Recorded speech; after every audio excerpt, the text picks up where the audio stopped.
Assalamualaikum warahmatullahi wabarakatuh. Perkenalkan, nama saya Mila dari Komunikasi Penyiaran Islam IAIN Palopo. Di sini saya akan menjelaskan sedikit tentang manajemen konflik di dalam organisasi. Berbicara tentang manajemen konflik dalam organisasi, kita masuk ke tahap pertama, yaitu pengertian. Pengertian manajemen konflik adalah suatu proses aksi dan reaksi yang diambil oleh para pelaku konflik atau pihak ketiga secara rasional dan seimbang dalam rangka pengendalian situasi dan kondisi perselisihan yang terjadi antara beberapa pihak.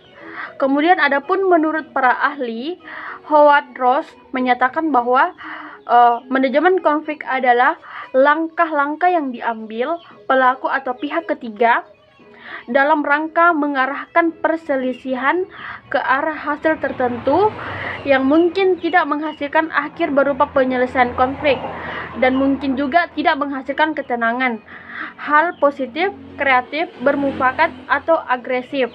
Kemudian beberapa pandangan tentang konflik dalam organisasi.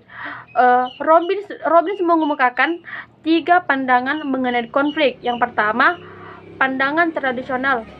Pandangan tradisional adalah konflik sebagai hasil disfungsional akibat komunikasi yang buruk, kurangnya keterbukaan dan kepercayaan antara orang-orang dan kegagalan para manajer untuk tanggap terhadap kebutuhan dan aspirasi para karyawan.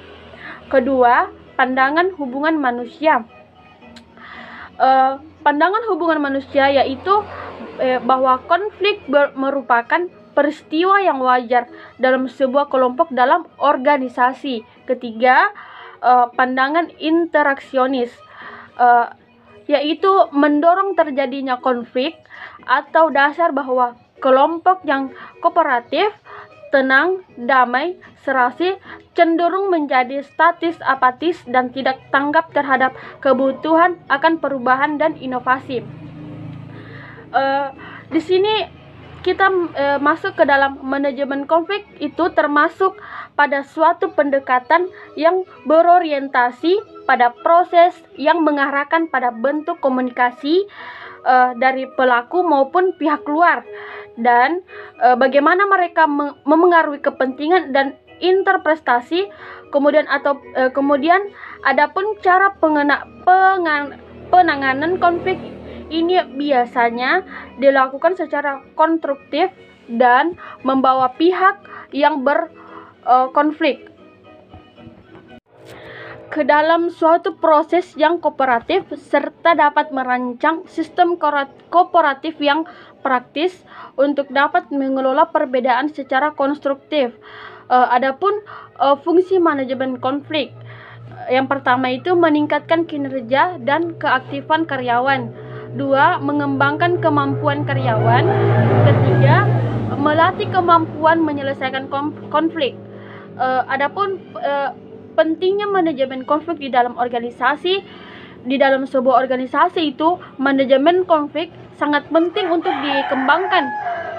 Mengembangkan manajemen konflik memungkinkan suatu organisasi atau perusahaan tersebut mampu mengevaluasi sistem dan mengembangkan kompetensi.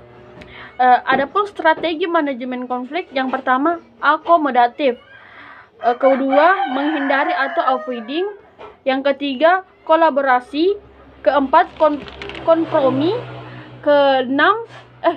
kelima kompetensi, dan keenam konglomerasi.